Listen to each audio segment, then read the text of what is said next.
प्रशासनिक अधिकारी बता के शादी का मामला सामने आया।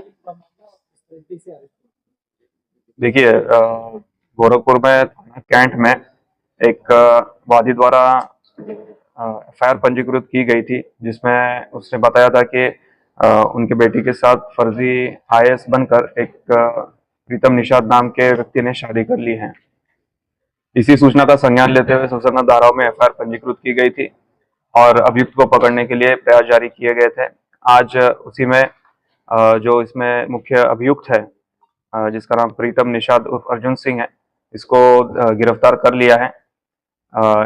इनके द्वारा पूछताछ में बताया गया कि इन्होंने कभी यूपीएससी का एग्जाम क्लियर नहीं किया है और ये अपने आप को मणिपुर कैडर के आईएएस बताते थे। और ये जो इनका जो एजुकेशनल बैकग्राउंड रहा है वो बीएससी का रहा है और इन्हीं तथ्यों के आधार पे आगे की पूछताछ और कार्रवाई चल रही है। तो शादी के नाम पर झांसा देके कितने लोग के साथ ऐसा होता है? देखिए, जो अभी तक पूछताछ हुई है उसमें इसने दो महिलाओं के साथ शादी करने का बताया है, जिसमें एक जो हमारे एफआईआर की वादी है उनके और एक इससे पहले एक बार और कर चुके हैं। इसके अलावा इनके द्वारा कई लोगों को फर्जी मतलब खुद को आईएएस बताकर उनके साथ फ्रॉड किया गया है। सर, क्या लड़की को गोवा में बेचने का भी फिराक था क्या इनका?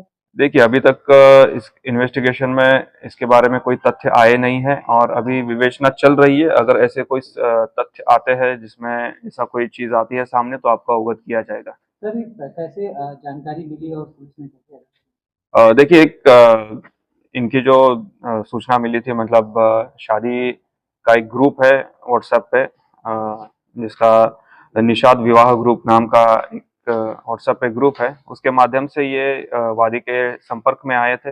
उसी के चलते उन्होंने जब इसको बताया कि ये आईएएस है तब शादी हो गई थी और जब एफआईआर हुई तो सर्विलांस के आधार से और हमारे जो मैनुअल इनपुट्स आते हैं उनके आधार पे इनको गिरफ्तार किया गया। सर, इसके पीछे मंशा क्या थी इसकी?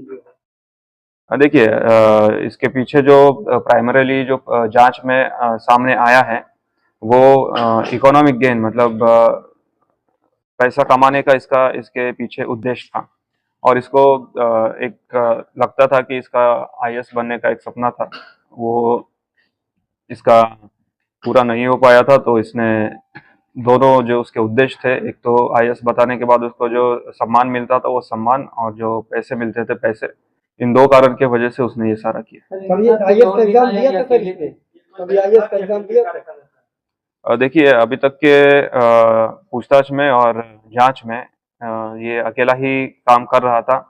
ये विवेचना चल रही है और इसमें अगर इसका कोई साथ इसका दे रहा था तो उसके खिलाफ भी कार्रवाई की जाएगी। देखिए, जो शादी में शामिल थे उनकी भी पूछताछ चल रही है और उनका जो जो रोल आएगा उसके हिसाब से ही आगे की कार्रवाई की जाएगी। सर, यूपीएससी का एग्जाम भी कभी दिया था क्या? इनके द्वारा यूपीएससी का कभी एग्जाम नहीं दिया गया है। ये बीएससी बैकग्राउंड के हैं। इन्होंने जो यूपीएससी का रिजल्ट आता है उसमें नाम अपना एडिट करके सभी को ये फर्जी सूचना दी थी।